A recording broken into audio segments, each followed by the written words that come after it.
this video, we're going to look at the GI disorders, that is the gastrointestinal disorders, and we are going to look at the radio findings. So we are going to ask two questions first. So the first question is, what is the duodenal atresia? So we want to know what are the radiological findings of the duodenal atresia. And the next question is, in terms of the sigmoid volvulus,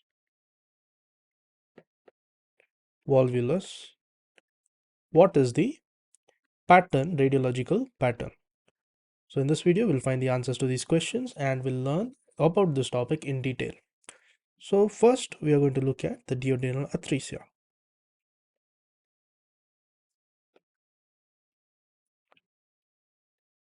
So in case of the duodenal atresia, it is nothing but it is the double bubble sign. Double bubble sign. Now again, we'll look at after the duodenal, we have the jejunum. So the jejunal and the ileal atresia. So the jejunal and the ileal atresia. So here it has the multiple air fluid levels. So it has the multiple air and the fluid levels. So it is present in the plain erect X-ray abdomen. So the plain erect X-ray abdomen. And it is present as a triple bubble sign. So it is present as a triple bubble sign. Next we move on to, we look at the congenital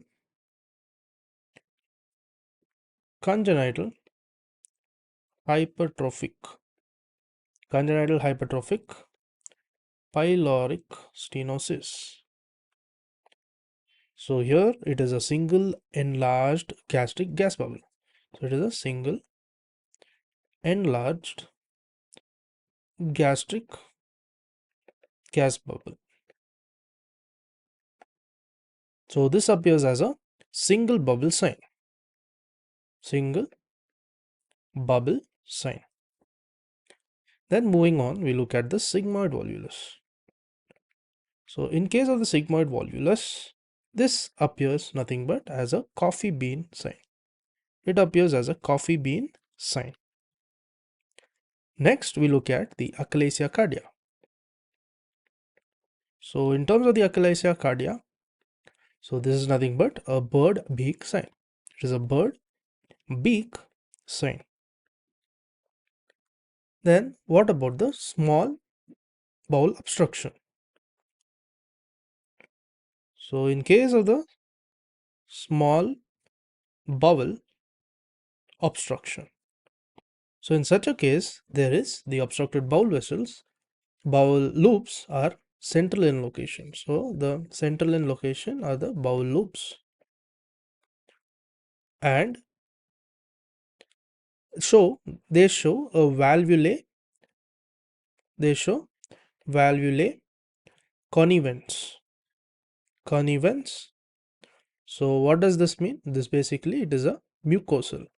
It is a mucosal fold that crosses the entire diameter of the bowel. That crosses the entire diameter of the bowel. So this is a characteristic. Valvulae connivence is a characteristics of the jejunal involvement. So it shows the presence of the jejunal involvement. Then we look at how is it different from the large bowel. So now we look at the large bowel involvement. So large bowel obstruction. So in this large bowel obstruction, it shows the presence of the haustration. There is haustration, and this is the feature of the large bowel obstruction. And the haustration folds, they are irregular. The folds, if you see, the folds, they are nothing but it is irregular. The folds are irregular. And what are the other characteristics? It doesn't cross the entire diameter of the bowel. So it doesn't cross the entire diameter of the bowel. Next, these are absent. These, if you see, they are absent in the cecum. Then we move on to the cecal volvulus. So what is a cecal volvulus? So in case of the cecal volvulus, there is presence of the cecal dilation. There is presence of the cecal dilation. And there is a single air fluid level. So there is a single air fluid level. And this extends into the left upper quadrant. This extends into the LUQ, that is the left upper quadrant, and absence of the gas in the distal colon, and the absence of the gas in the distal colon. Then there is the colonic hostrations are well maintained. So the colonic hostrations, if you see, they are well maintained. Then we look at the midgut volvulus. So the midgut volvulus. So under the midgut volvulus, there is a corkscrew appearance. It shows a corkscrew appearance, and it shows the duodenum and the jejunum spiraling. So it shows the duodenum as well as the jejunum. It spirals. It's spiraling, and it is around the mesenteric vessels. It is around the mesenteric vessels, and this is in the upper GI contrast studies. In the upper GI contrast studies.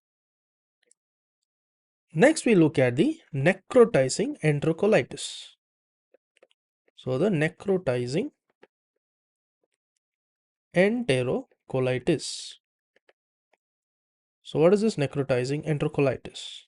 So this is nothing but an abdominal X-ray finding, including the pneumatosis intestinalis. So there is air in the bowel wall.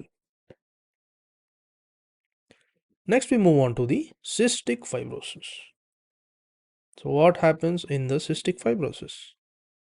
So the cystic fibrosis.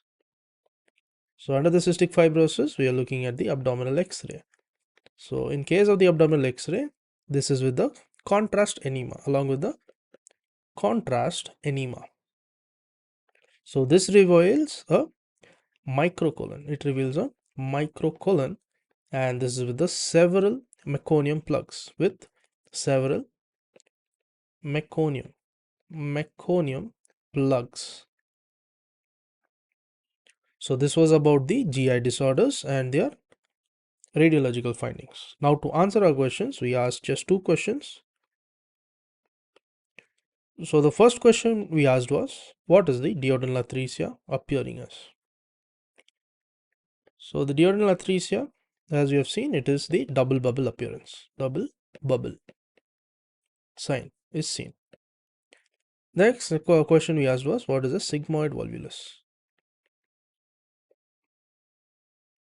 So the sigmoid volvulus, very common, it is the coffee bean appearance. Coffee bean appearance.